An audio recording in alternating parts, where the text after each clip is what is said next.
Welcome. Hi, I'm Katie Morrell. I'm a creative and writer based in the San Francisco Bay Area. And I'm Karen Hawkins. I am the founder of Rebellious Magazine for Women and co-editor-in-chief of the Chicago Reader. You are listening to Of Course I'm Not Okay, an audio project. Join us as we talk about mental health, coping with quarantine, and what conversations we wish the world was having and isn't. For some of our episodes, we'll chat with writers and creatives to get their take. Thank you for joining us on this journey. Oh my God. So usually what happens is that, oh my God, I fight with my microphone for 10 minutes. So usually what happens is you and I get on this call and we catch up and then we decide what we're going to talk about and then we start recording. But this week we just started recording.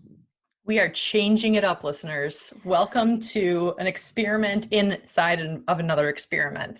If it's an experiment, does that mean our listeners are like they're not lab rats? That's mean. Well, they're somewhat in the guinea pig family, I think. We love you, guinea pigs. And we're also guinea pigs in this podcast audio project, whatever the hell we're calling it. I agree. Well, it's like ROUSs. We're like ROUS adjacent. For those of you who are Princess Bride fans, that's rodents of unusual size. We're like that adjacent. Yes. Part of the reason why I think that we didn't even talk about it, but I kind of think that we just kind of pressed play and said, fuck it, was that's the theme of this week. Like, I live in an apocalyptic state. So Wednesday, I'll just take you back. Okay, so Wednesday I wake up in Sausalito, where I live, and I woke up and I was like, well, that's weird. Like, I actually feel pretty rested. Like, I was like, that's, and it's still dark outside. So, I thought I went to bed pretty late. Look at the clock. It's 9:30 in the morning. It is pitch black, like legit pitch black. And I'm like, wait, what's going on? And so I get up. Tyler had already been up for a few hours. He had started working. And I was like, what's going on? Like, it was the eeriest thing. And it was completely dark outside. And the only light that was filtering through was bright red. And so it was one of those things. I mean, it's now been covered extensively in the press, but like it's the smoke. Like, the wildfires in California are horrible. The wildfires in Oregon are horrible. Right. I mean, it's like really strange. Right. Oh my God. It is we started this call like in the 2 seconds before we hit record. What you said was, oh my God, Karen, we're in the apocalypse. Yes. What the fuck? Wait. Okay. What is actually even process happening? What you just said. Like, what the actual fuck? And so then I'm like, okay, well, today, for example, I was going to go on a lunch date, and it was going to be a socially distanced thing. We were going to go to this outlet mall. We're going to sit outside, yada, yada. So it's going to be this nice thing that I had planned with my girlfriends for a couple of weeks. 2 of my girlfriends were going to go, and we texted in the morning, and we're like, this is just legit not safe. Like, we can't do this. And so I was like, okay, why don't we do a Zoom call? And bless her, one of my friends responded, I'm sorry, my life is consumed by Zoom and I can't do that. So we're going to have to just like schedule something for when the smoke clears. And I was like, you know what? I so appreciate those boundaries. I really did. I was like, I totally get it. I'm not even mad. Like, I would love to see her face, but also good on her for like saying like, no, that won't work. Exactly. Just no. Just no. So yeah, has your week been a little less apocalyptic, or how have things been in Chicago this week?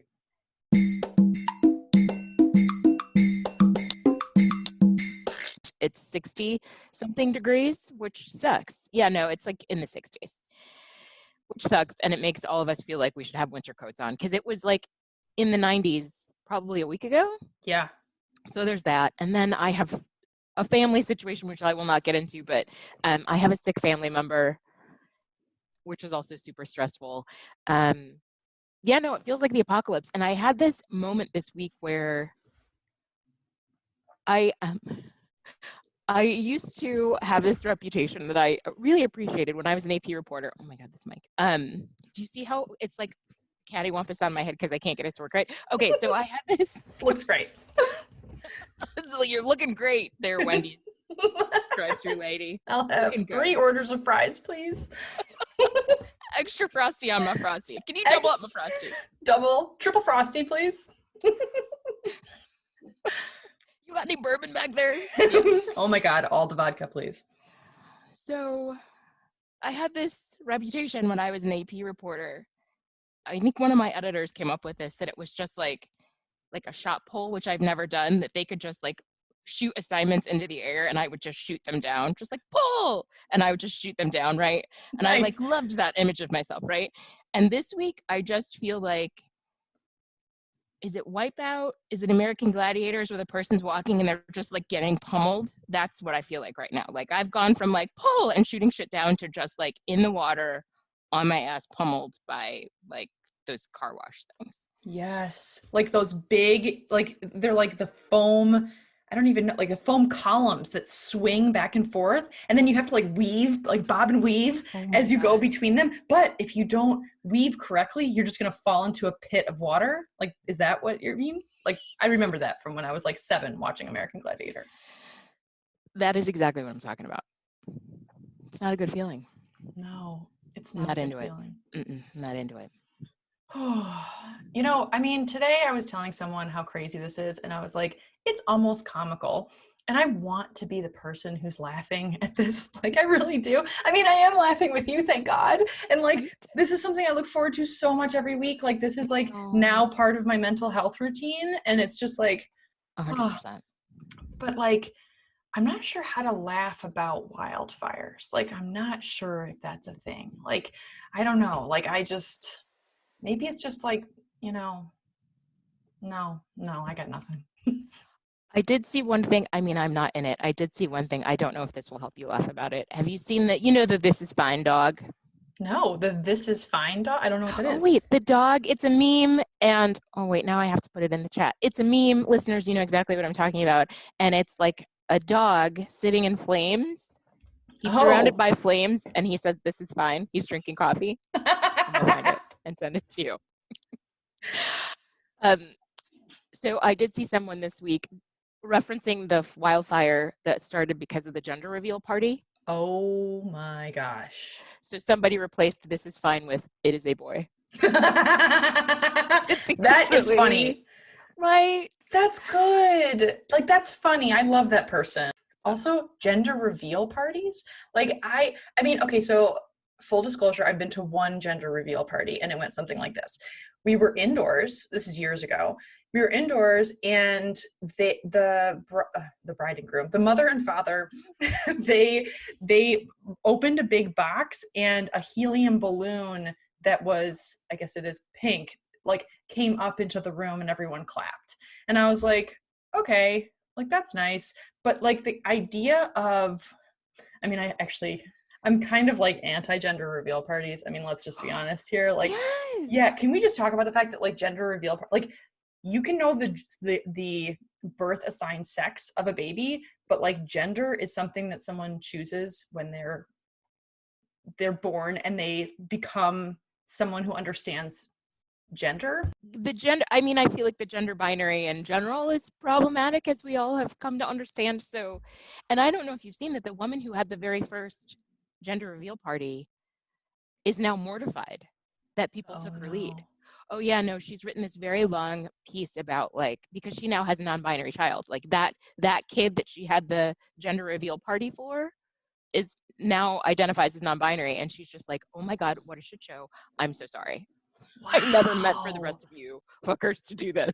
I mean, talk about the irony. Holy crap. Yeah.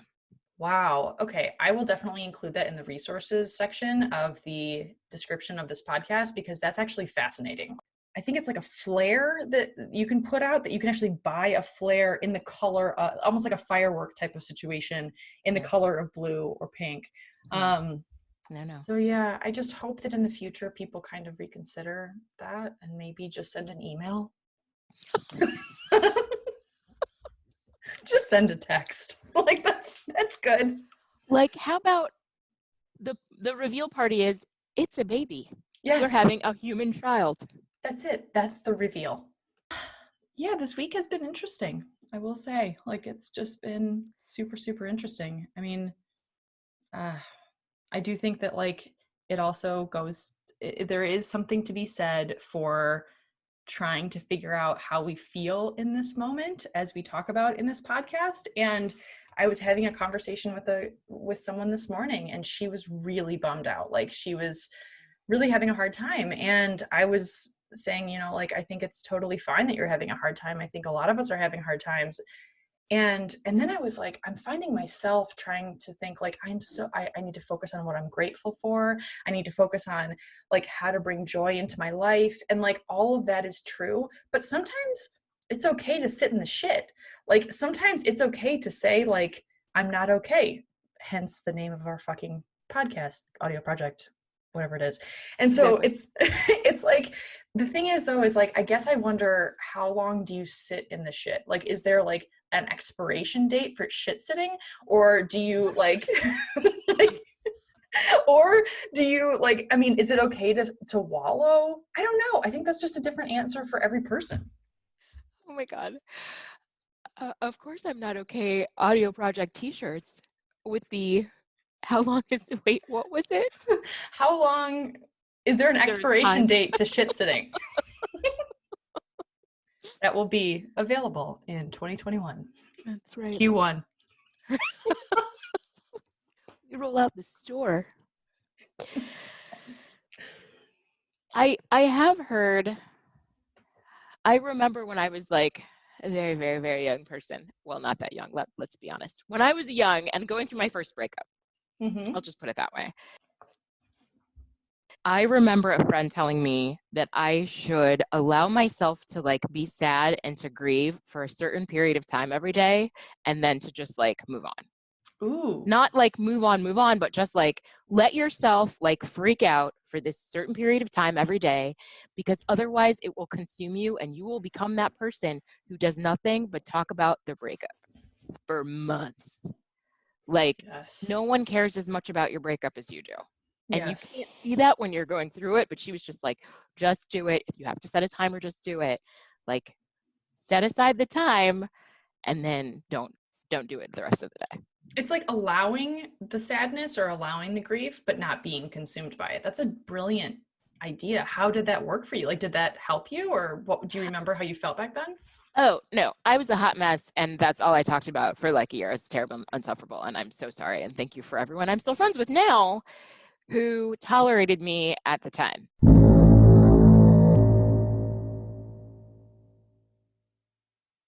Yeah, In theory, it's a beautiful thing, right? absolutely. Absolutely in theory. And I think like it answers the question, like, is there an expiration date? Like set a shit timer. Like, okay, I'm going to feel like I'm going to allow myself to feel like shit until this timer goes off. It's kind of a nice way to not just like drown in those feelings of negativity. It's like, that's a really good idea. I might try that, honestly, like just on my iPhone, just like a little timer. Like you don't have to download an app or like have like a time management tool for shit sitting. Like just use your timer, you know? So those will be available also in Q1 in the Of Course I'm Not Okay store. Yes. Get ready. There will be an egg timer for shit sitting. It will look like a piece of poop. Oh my God, Karen, we are geniuses. Like we're building an empire, basically. Yeah. That's exactly right, with shit as the foundation. Yes, exactly.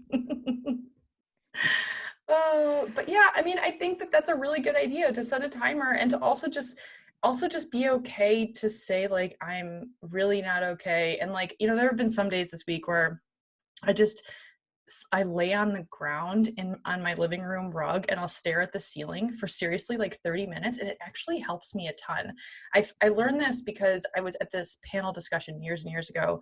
And there was this woman, and I cannot remember who it was, but it was this very high powered CEO. And she was, you know, the person that the moderator was like, how do you do all the things that you do? Like this woman is, you know, a mother of 16 children and she has 3 companies and one of them's public, like that kind of thing.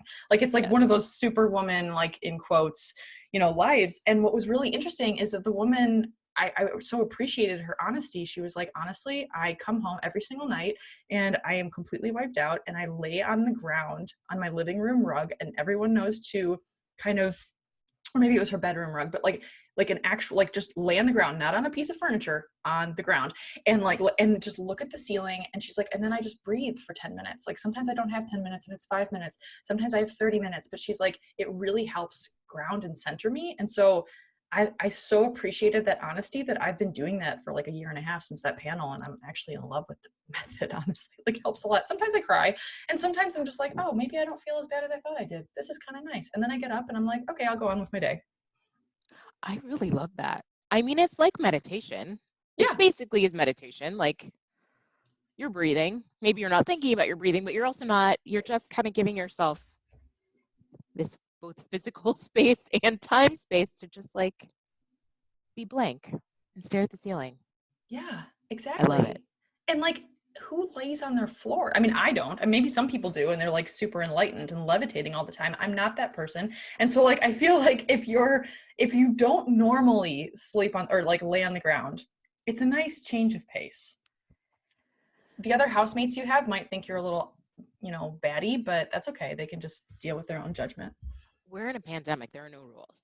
There's no judgments. Rules. I mean, I'm judging people all the time, but if you're doing things for self-care, there's no judgment. Yes, I completely agree with you. So let's say we're in the shit and we're, having a hard time, and the whole thing is just, like it's just one thing on top of the other. And we, it's the wildfires, it's it's Trump, it's a million things going on at once. And I love the idea of like how to have an emotional reset. Like I love that concept. I think one of the things that we talk about in almost every episode is to use the Calm app, calm.com. And we are still putting into the universe that we want Tamara Levitt on this podcast at some point. Tamara Levitt is the voice of Calm. Highly recommend checking out that app. But yeah, I think that's a really great reset. I think that there's, it's like coping skills, right? Like, it's like you kind of have to just like dig into your chest of like, hey, what's going to make me feel good right now? Like, are there things that you do that help you kind of emotionally reset? Definitely stepping away from this murder machine, stepping away from the computer, stepping away from my phone, stepping away from screens. Like, I think we all used to joke, and those of us who didn't work from home all the time used to joke about like when you'd work from home and like take a break, and then it's 3 hours later and you're like washing your dishes or like vacuuming the floor or, finding all these other things to do around your house rather than working. But I do think that's a reset. That totally counts. Like doing something with your body that is not this machine, I feel like totally counts as a reset.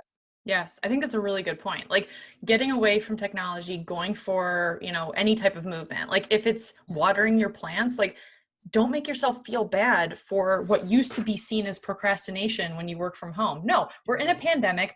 The sky, like ash is falling on my house right now. Like there's a lot of things that are happening that are pretty upsetting. And so if you like to water your plants, or if you like to like organize your closet based on, Pantone colors, do that, please. Like have fun with that. I have friends who get really into like organizing their bookshelves alphabetically by author, like a library.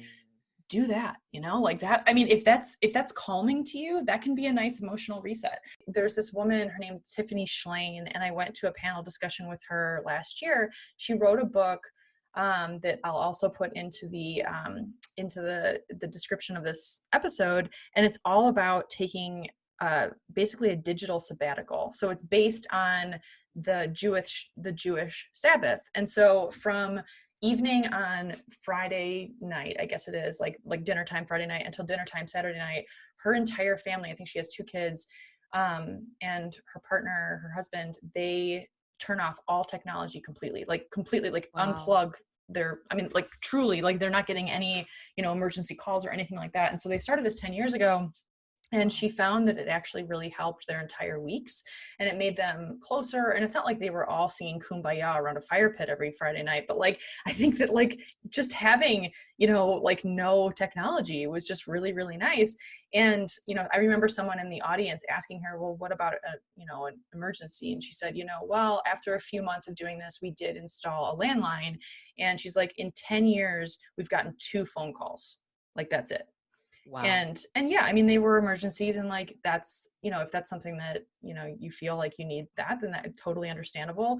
But I remember going and coming home and being like, damn, like that sounds so amazing. Like, I think that would be like the ultimate reset once a week. Like, that's incredible. Something to aspire to. It absolutely is. I love it. And I'm just thinking about like, an emergency is not like, oh my God, Old Navy has jeans on sale. You know what I mean? Like, I Yes. feel like we are constantly bombarded with images and messages and all of the things. And I just love the idea that, like, you want to talk about cutting through the noise? Like, this is an actual emergency, and that is the only time somebody's going to contact you. The concept of resetting, I mean, for me, it's like sometimes it's reaching out to friends that I don't talk to very often and just saying like, hey, how are you? And even if they're having trouble also, like, at least it's just nice to connect. I feel like connection is the way that definitely helps me reset. Yeah. And reaching out to friends who are okay with your shit timer. Like, I have Yes. friends, obviously, it's one of the reasons that I value you so much and I call you Luminous, is that, like, we can just be like, hey, Karen, how you doing? Or, hey, Katie, how you doing? You're like, what the fuck, man? Like, it sucks. Everything sucks. I hate everyone. Yes. And I feel like we all have people in our lives we can do that with, hopefully. And we have people in our lives who, like, really don't want to hear from us unless we're awesome.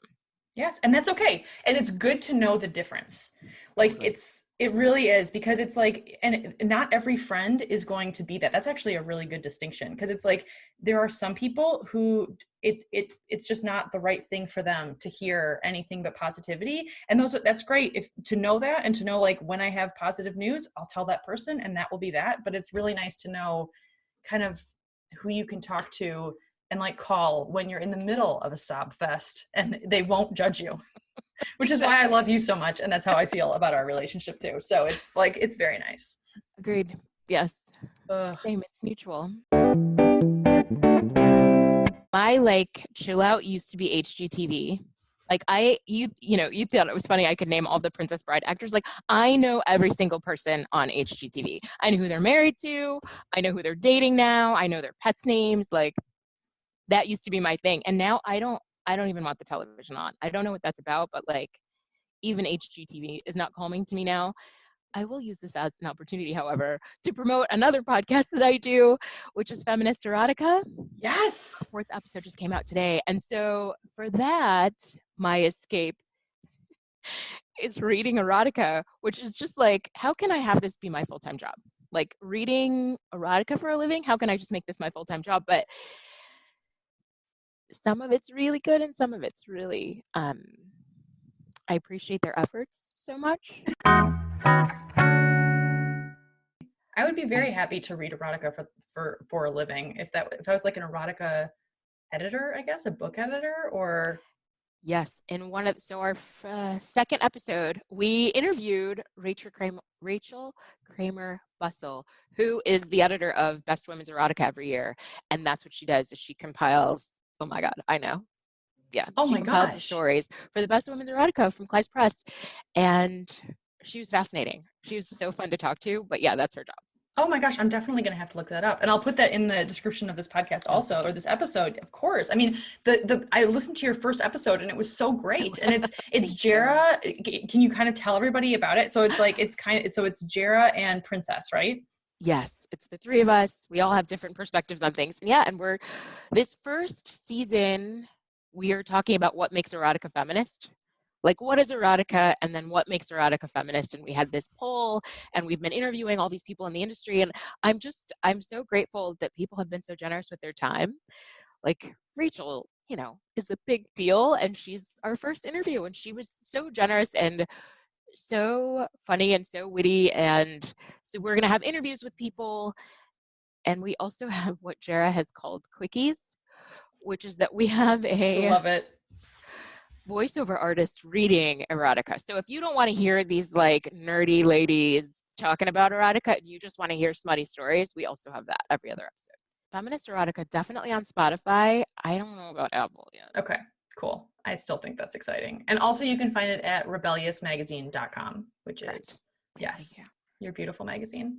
That's so cool. I mean, that's actually really fun. Like, that's something different that people can think about. And like, to try something else, like to read maybe stuff that you don't normally read, or to kind of just get out of the normal cycle of whatever you normally consume. I find that for me, at least, like a really good reset is just to not like intentionally not look at the things that I usually look at. So like I'm always reading the news, or I'm always listening to certain podcasts that unfortunately usually have to do with the news. Like, why not try other things? Like, there are so many other great podcasts out there, and just other ways of consuming different things. Or just like, I honestly think that staring out the window sometimes is like really enjoyable. That makes me sound a little sad, but like sometimes if you just like set a timer, stare out the window for like 11 minutes, it kind of makes you calmer. I can only speak for myself, but it makes me calmer. If anyone else has the resets that they enjoy, please tweet at us. It's at not_okay_pod. On Twitter, it's the same handle on Instagram. And you can also email us, notokaypod@gmail.